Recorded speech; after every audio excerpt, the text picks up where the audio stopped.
principles of management. Now students, earlier also we have learned about this term, principles of management. What are principles? And why are principles important in management? Now let us imagine a situation in an organization. We all know that there are different managers who are working in the organization at different levels, and their work is to manage the organizations. Now managing means getting work done through people who are working in organization at different places in different departments, in groups. And why they are working? Because they have to achieve some goals. And that is why there is need for a team of management to see that those who are working in the organization, they work as per the expectations of the organization, that is the goals which they have to strive for. Now for the managers to manage in the organization, there can be two ways. It's not easy to manage. Once they are managing the resources in the organization, they may be facing different situations. They might be encountering different problems, and the workers, those who are working at the platform level, they look for those problems which they encounter while working to be resolved. So who is going to solve those problems in the work situation? That is for the management, because their work is to manage. Now, how are the managers going to manage the organization? Are they going to utilize their own personal judgment or their own personal wit to encounter any situation in the organization or to solve any problem in the organization? Or they should be following some guidelines? Had there been no guidelines, there was no possibility for the managers to adhere to it. But if there are guidelines, they can take the help of those guidelines to solve the various situations or the problems which arise in different situations in the organization. Earlier, when we talk about the yesteryears, because management is an age-old concept. It started from the time of the Industrial Revolution. But initially, once it started, what the managers used to do when they encountered any problem in the organization was, they used to use trial and error approach. That means whenever the problem was observed in any work situation, the managers used to use their own personal wit or their own personal judgment to solve that problem. Sometimes it worked, sometimes it didn't work. What worked, what didn't work, that also was not clear. And that is why it was observed that because of this trial and error approach, there was a lot of wastages that may be associated with resources, that may be associated with time, that may be associated with efforts. So there was need felt to do something to it so that there could be some underlying principles or you may say guidelines, which could help the managers to take decisions whenever they faced any such kind of problem in the organization, so that whatever decisions they took, that could be based on some observation, some experimentation, some research, and it could give results. There was need felt for this slowly and slowly whenever the management process had started in the organization and the organizations turned out to be an organized activity. That means the group of people, they were working together towards common goal. As long as it was not there, it is okay, but slowly and slowly its need was felt. And that is why we could see that different managers, different experts, they started working to find out what worked and what did not work among the different, you may say, techniques which they applied to solve the arising situations or the problems in the organization, so that they could put its results, whatever successful results came, in the form of the principles or theories which could be adopted later on by managers in the organization to deal with the similar types of situations. And in this way we could see from time to time different management principles and theories that have started to be evolved.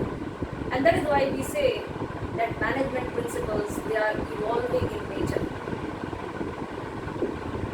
because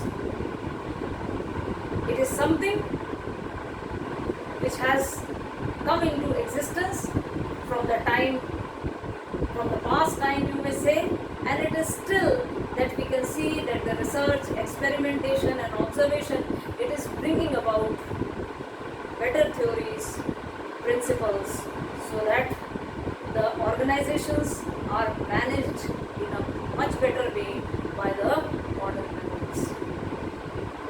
So for that, there was need for principles, and the principles started to be formulated.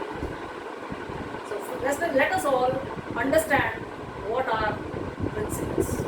Principles basically are the general truths.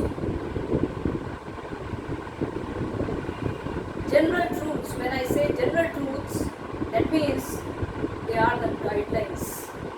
They are the basic, but defined as the broad and general guidelines, and those guidelines, they serve as a basis of managerial decision making and action. So the principles are always evolving in nature.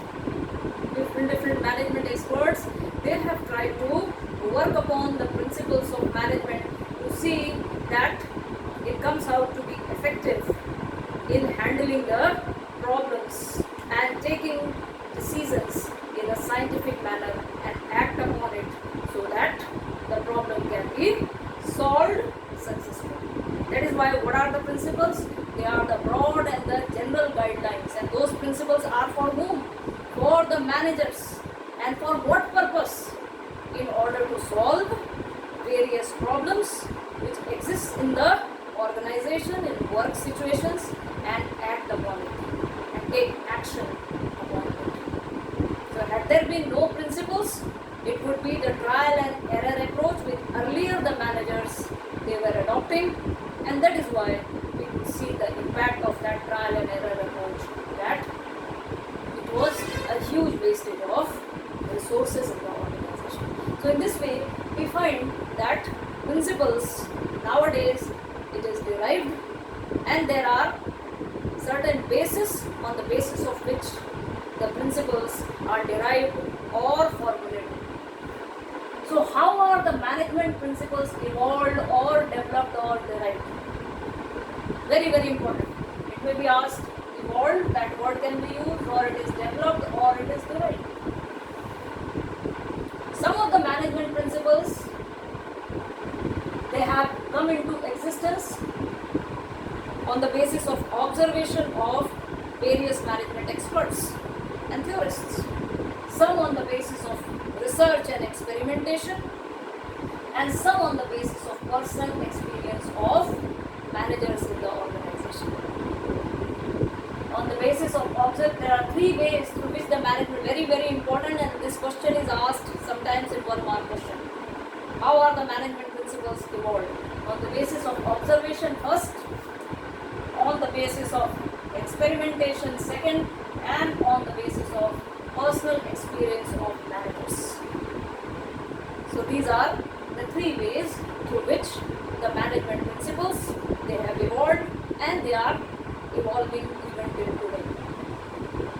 Now in this chapter we will be basically talking about two management experts. One was Frederick Winslow Taylor and another Henry Fayol.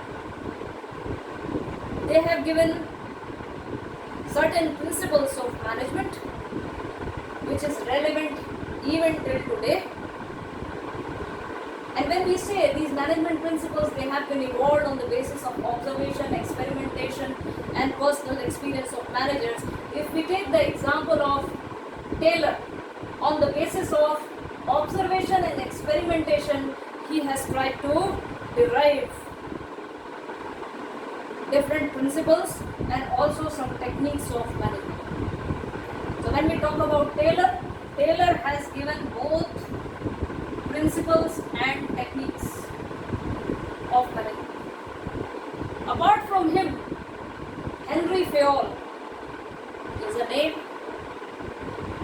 He has derived 14 principles of management, also known as general principles of management, and his principles which he derived, it was based on personal experience. We'll be studying in detail about those 14 principles also, but just now we have to memorize that how we can give the example of Fayol and Taylor, about whom we are going to study in detail in the chapter. But for the time being, if principles are evolved and derived on the basis of observation, experimentation and personal experience, how have Taylor and Fayol, they have been able to derive those principles. So Taylor, who is called the father of scientific management, he has tried to derive certain principles and techniques of management on the basis of observation and experimentation, whereas Henry Fayol on the basis of personal experience. So do memorize it.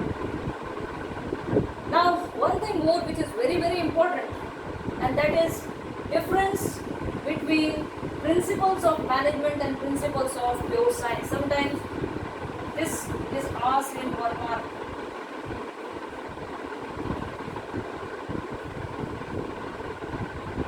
Difference between, we have seen that management is science, but it is what kind of science? It is applied science, it is not pure science. So how do we differentiate management science with pure science? Whenever we try to differentiate something, there should always be a basis of differentiation in every point. That makes the concept very clear, and also it becomes very easy to memorize the things if we try to differentiate keeping in mind the basis. On the basis of nature, if we try to differentiate between principles of management and principles of pure science, what we see is that principles of pure science, they are rigid in nature, whereas principles of management are flexible in nature. We have seen when we were talking about the characteristics of science,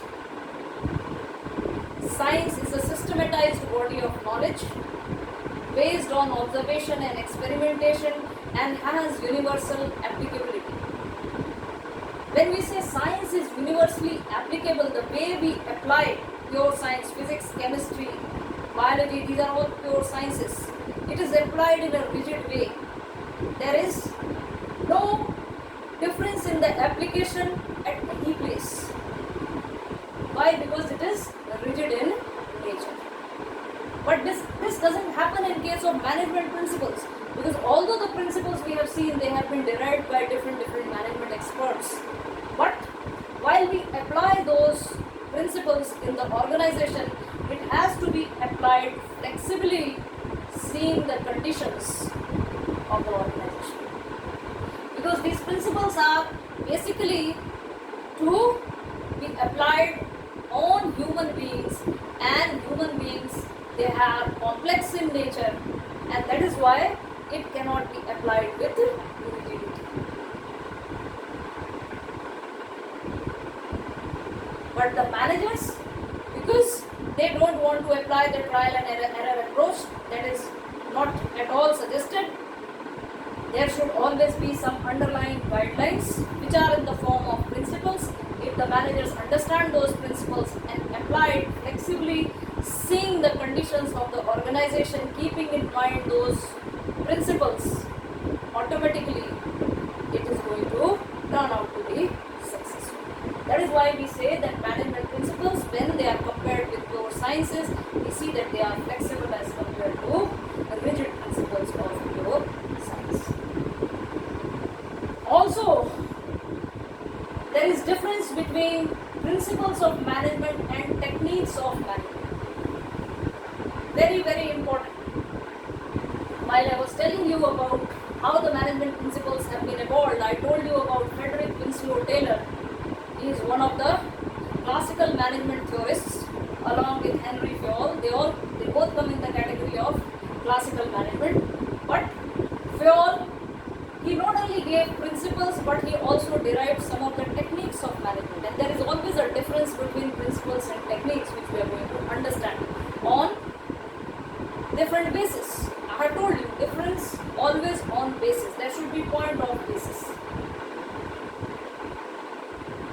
Let us see on the first basis, that means on the basis of meaning, how do we differentiate between principles of management and techniques of management. Principles of management, earlier also we have studied. What are they? They are general guidelines. They serve as broad and general guidelines for the managers to take decision and action. While they are practicing the techniques, these principles, they act as general guidelines. Whereas what are techniques? Techniques means the methods or the procedures. And these methods and procedures, they always involve a series of steps to achieve the organizational goals. Methods, procedures, or ways through which the organizational goals are achieved. And whenever the word procedure comes, procedure is the process, and process involves steps which has to be followed in order to achieve the goal. There are different techniques which has been derived by Frederick Winslow Taylor along with the principles. We will be learning about those techniques: standardization and simplification, then functional foremanship, then work study techniques. We will be learning in detail about those techniques in this chapter itself at the later stage. For the time being, we have to understand the difference between the two on the basis of meaning. Principles, they are keyword is, they are general guidelines, whereas techniques, they are the procedures or the methods to achieve the organizational goals, which involves series of steps. Second basis is on the basis of nature. Principles of management, here also we have learned that they are always flexible, whereas techniques are basically rigid. They have, a process has to be followed in a strict manner. Then only the objective will be achieved. Process of requisition of order. For example, if the process has been defined by the organization, how the order has to be received and placed, then that process has to be properly followed. So that is what is the rigidness of any technique. So difference between principles of management and principles of pure science, difference between principles of management and techniques of management, and third aspect is difference between principles and values. That is also given in your textbooks. And again, on the basis, three bases, we are going to differentiate between what are principles and what are values. First of all, on the basis of meaning. Principles, we have earlier also understood that they are guidelines for the managers. Guidelines, that is the key word. For whom? For the managers to take decision and action. Whereas values values are rules of behavior. These are guidelines of behavior and these are rules of behavior. And those rules, they have moral connotation in it. Whenever we say value, value is always associated with something which is correct or incorrect. And those values, they have been acceptable or they have been derived by the society. So if you value a particular, you may say, aspect which the society considers important, on the ethical ground, what should be done and what should not be done, that is what is value. Cheating is wrong. Some of the people will do cheating, although they know it is wrong. So who has established that no?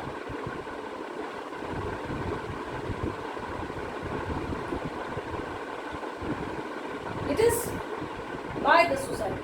So values are something which is related with code of conduct or rules of behavior, which is acceptable or desirable and having moral connotation.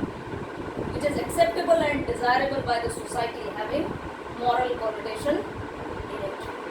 So it is morally associated. That is why it is called values.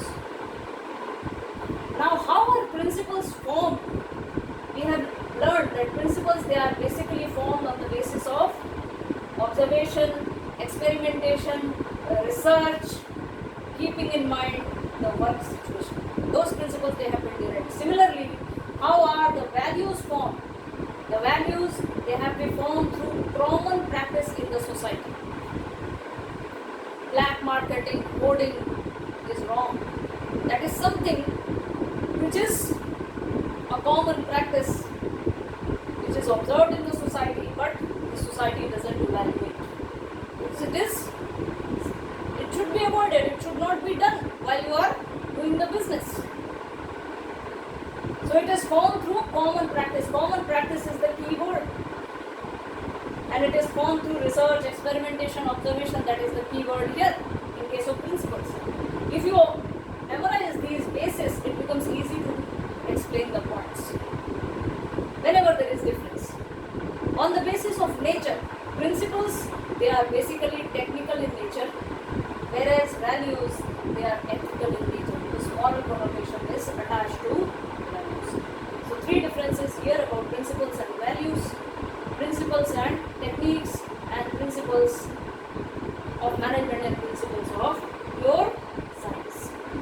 Thus, this was basically an introductory part where we try to learn about what are principles, how these principles have been derived. There has been three ways. I am concluding it on the basis of observation, on the basis of experimentation, and on the basis of personal experience of managers. Is there any difference between principles of management and principles of pure science? Give one difference. Generally it is asked like this. So you can differentiate giving the reasons. Principles of management and techniques of management may also be asked difference. Then principles of management and values, how can you differentiate between it? And finally we come to the conclusion that there have been different principles which have been evolved from time to time, given by different management experts. And we will be learning about those two management experts, Henry Fayol and Frederick Winslow Taylor. Frederick Winslow Taylor. Taylor is known as he has given scientific principles of management. On the basis of observation and experimentation, Taylor has derived certain principles and techniques, and those principles which he has derived is called the scientific principles of management. Why it is called, we will be learning in detail. And as he has derived those scientific principles, that is why he is called the father of scientific management. Whereas Henry Fayol, he has given 14 principles of management, and those principles come in the category of general principles of management, or administrative principles of management, or functional principles of functional management principles. It may be called anything, any term may be used in the exam, you need to memorize it. Although Max Weber, he was also one of the classical management theorists. Different period of time have seen different management theorists evolve involving different principles of management. We don't have to study in detail about them. We'll be talking only about classical management theorists, in which basically three theorists come into existence: Fayol, Taylor, and Max Weber. Max Weber has given the concept of bureaucracy, which is not in our syllabus. We'll be talking only about scientific management principles and general principles of management in detail in our next classes. Till then, you need to just understand the concept of principles of management. So we end the introduction part of the principles of management by understanding our principles of management, what are principles of management and how they have been formed, and also a brief introduction we have got about Henry Fayol and Frederick Winslow Taylor. So we'll be talking about rest of the aspects in our next lesson. Till then, take care all of you. Goodbye.